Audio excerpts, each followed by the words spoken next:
10 رمضان اس عظیم شخصیت کا یوم وصال ہے جو اسلام کے قیام کی عینی شاہد، اولین حامی رسالت، پشت پناہ نبوت، والدہ بطول، زوجہ رسول، عطائے ربانی، زینب و کلثوم، حسین و حسن کی نانی، اسلام کی خاتون اول، گویا حوا کی ثانی، جنت مکانی، تبلیغ کی وجہ روانی، ہم سفر فخر موجودات، جن کے شوہر نبی خدا، رفیق حیات مصطفیٰ، جن کی بیٹی ام حبیبہ،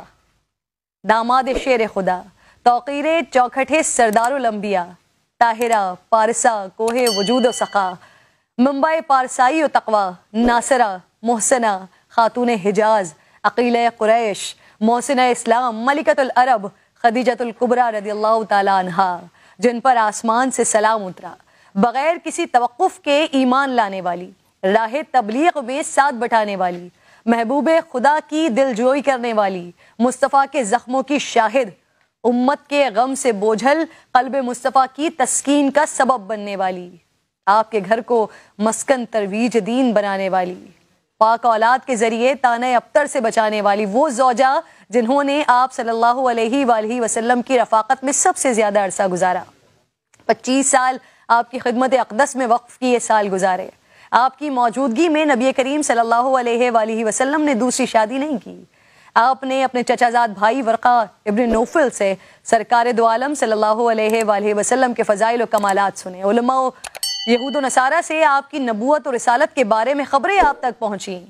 اور پھر آپ کے قلب مبارک میں عشق مصطفیٰ صلی اللہ علیہ وآلہ وسلم کی جو تپش پیدا ہو چکی تھی،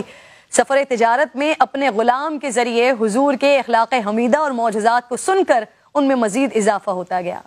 آپ فراق رسول میں آنسو بہاتی، بے قرار رہتی، عشق ایمان بن گیا، اور پھر اسی تڑپ نے آپ کو شریک حیات سردار الانبیاء بنا دیا،